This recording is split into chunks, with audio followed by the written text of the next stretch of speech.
Hi, my name is Ashante Thompson. I'm a second year Master of Social Work student at Kennesaw State University. And I'm also a graduate research assistant in the affective neuroscience lab at Kennesaw State. Hi, I'm Dr. Ebony Glover. I'm an associate professor of neuroscience at Kennesaw State University, and I direct the affective neuroscience lab. And this is Black Journey to Neuro. Neuro. What does your neuroscience research currently focus on, and what sparked your interest in that topic? So I am generally interested in factors that relate to a person's ability to regulate their emotional responses, and mainly their response to threats, to fear and threatening information in their environment. And so that fear can come from some type of trauma or from racialized threats, such as racism related feelings of threat and aggression and things like that. And so I look at these factors such as social factors, biological factors. I look at the role of stress hormones as well as reproductive hormones to see how certain people have a greater risk for developing a disorder or sort of a maladaptive behavior after experiencing threat. Because most of us, we experience some type of trauma in our life, and we go on to live a normal life and we recover. But some people, it actually spirals into some sort of disorder, such as post-traumatic stress disorder or depression, or just generalized anxiety. And so my lab primarily looks for the risk factors that lead to those illnesses. Question about what motivated you to be a student at your HBCU specifically? So why Spelman? Spelman is a very special and unique place. It being primarily Black women. It's a very selective institution. It's very powerful to attend an institution that was built for you. As a Black woman, this institution was built for me and not built for, primarily white students in mind, as most traditional schools were originally built for. So I really found a special place for me. And the curriculum, actually, what I really loved about when I toured Spelman, that the curriculum involved learning about me and my people. There was like required curriculum about the African diaspora, which was really mind-opening, things I never learned in my traditional education experience. Also, being surrounded by other HBCUs in the Atlanta University Center was like amazing. And then me being from Atlanta, Spelman was close to home. You're in the heart of Atlanta, so it was just an easy decision for me. How do you think you got into neuro, given that many HBCUs don't have neuro programs or majors? So my journey to neuro really was due to one woman who introduced me to neuroscience. Her name was or is Dr. Pamela Scott Johnson, who was a Princeton-trained neuroscientist at the time and a professor at Spelman at the time. When I was a sophomore there is when I met her. I took her brain and behavior course, or it might have been called behavioral neuroscience or biological. I don't remember the name, but I just remember it was a neuroscience-based course that introduced me to the concept about sort of how our mental activities and our thoughts and feelings have a biological basis that can be studied and quantified. I mean, it really blew my mind just being exposed to this idea of mind and body and how you can study complex behaviors like addiction and anxiety. And so I was very enthusiastic about the course, and then she invited me to work with her on an independent research project in her lab. And I ended up working on a project looking at the hippocampus and its role in certain memories in rats. Spelman didn't have resources for animal research, so I went next door to Morehouse School of Medicine.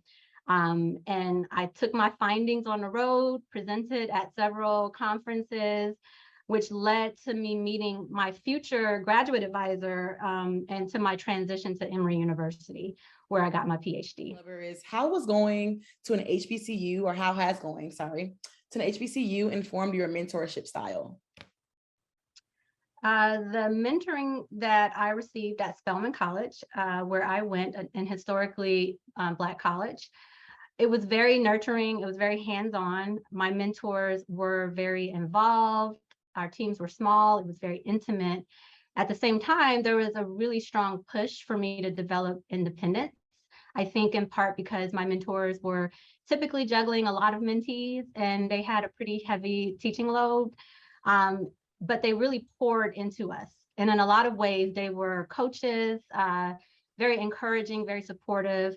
I truly felt like they believed in me, and which helped me believe in me and want to do my best and be successful and make them proud.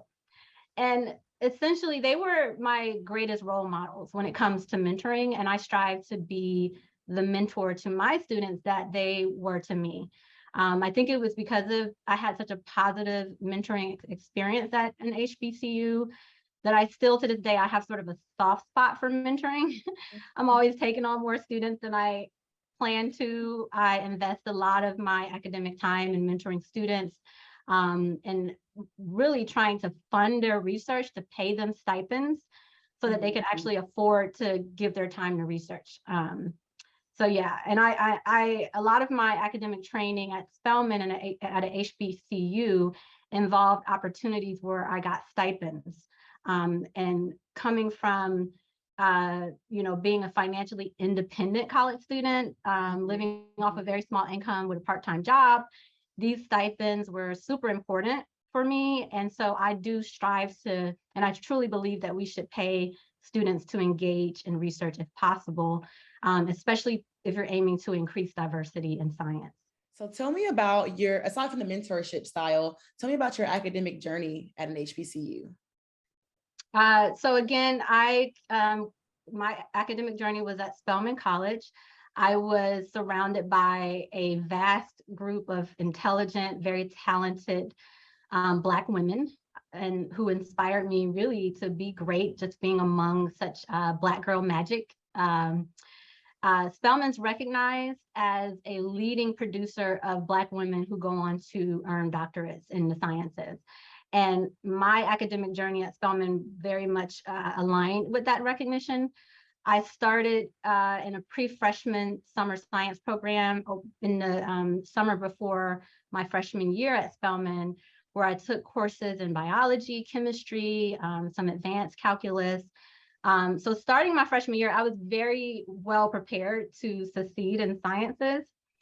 However, things did not turn out as planned. My first year was very shaky, having come from a very sheltered life, being raised by a very strict single mother. I was really unprepared for college life and the many distractions that existed at the Atlanta University Center, which is comprised of Spelman College, Morehouse College, Clark Atlanta University, Morris Brown, so other, a bunch of HBCUs in one geographical location. So it was, it was a little shaky in the beginning, but I pulled it together. I got involved in research. I leveraged the really fantastic experience to obtain a rigorous graduate education in neuroscience at Emory University. So it was an amazing journey. Good. I'm glad to hear that your journey wasn't perfect either. I think a lot of students need to hear that. So it's definitely great to hear that from a professional like you. Community is always a huge aspect of the HBCU experience. What would you say Black students seeking community when transitioning into PWIs? I would urge you to seek community as early as possible. There are many spaces within many academic institutions where you can find community. When I was at Emory, I joined the Black Student Association, which was amazing because it allowed me to meet other people from across different colleges that I would have really never been exposed to. So someone from engineering, from English, and from other areas, because in my world, I was at the Yerkes Primate Research Center, where I mostly was in my lab all the time and just in a small insular space. And I was always the only Black person that I knew. And so these organizations that exist, once I started reaching out, I started to see that there is community, and I started to find space and then use those opportunities to give back. So within those communities, we did volunteer programs where we mentored other schools and other students. We mentored we went to high schools and talked to them about science and about graduate school. So it was a very positive experience to seek out instead of just like waiting for something to show up. I became proactive of actually seeking these clubs and organizations. And I would really, if I see someone that looked like me and I hadn't seen anyone that looked like me in a long time, I would strike up a conversation, which was always very positive, because it was the other person in the interaction, in the exchange, was happy to see me too. And so, like, for example, when I was going to the Society for Neuroscience back in early, mid 2000s, it was very few Black people. You could go for a long time without seeing another Black person at the Society for Neuroscience. And I remember this one year, I saw this another Black person, and it was like one of those scenes like out of The Color Purple, where it's like when when Steely meets Nettie, and she's like calling out for her, and they're like, me and you. That's how it was. Like, we saw each other and we literally were inseparable the entire conference. And it's just amazing. Like, you have to be proactive. You have to seek out people that are culturally, or whatever identity you are a part of, that you feel like you belong to, finding like people that could help you navigate these spaces. So what were some of the most valuable lessons learned at your HBCU, and how have those lessons guided you? I would say the biggest lesson, especially at Spelman, which was very much about encouraging you to really be your best, bring your best always at the table, and represent sort of greatness. That was always instilled in us from day one, that being a part of the Spelman community is a lasting impression that they expect you to bring out into the world and really do some amazing things. And so one of the lessons I learned from that is to always bring my full self to the table with a confidence that I am capable, and that I deserve to be here, and that really it's a privilege to have me here. That's sort of the confidence that they kind of instill in us, that we are very special. And we bring all that magic and special to all the institutions that we come to. And so I always carried that, and I still carry that to this day. It helps me whenever I do have that imposter syndrome creeping in. I always have that thing in the back of my head, like, no, you are the bomb. Like, you are supposed to be here. You have so many people who have come before you, who blazed the trail. For example, Stacey Abrams is one of my role models. She was a Spelman graduate. So many examples and HBCU graduates who have done some amazing things in this world. And I feel that something about HBCUs really help instill that sort of pride and sense of value and self-worth in us. These were some amazing questions, and I feel like they brought light to a lot of important issues that we face in any science field, in any predominantly white institution.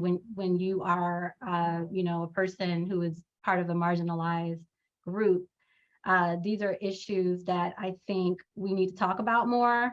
When I was a student, early undergraduate student, as well as a grad student in neuro, and being primarily, the only one in the room all the time, I would have greatly learned and benefited from the insights that were covered in this conversation, the questions that were asked. I would have loved to have heard someone speak to those questions at the time. So I'm very appreciative of this opportunity to, shed some of my, my light and maybe help someone who's coming into this field and who's currently navigating this field as a Black person in neuro. So thank you. Yes, I was going to say something very similar. Being like early in my career as a Black student, I'm very appreciative of hearing from you during this whole interview. The questions, like, I agree, were amazing. You did really well explaining your journey, and I think it's going to help a lot of students understand that no one's journey is perfect, but as long as you just keep being, like you said, resilient and persevering, then you should do great things.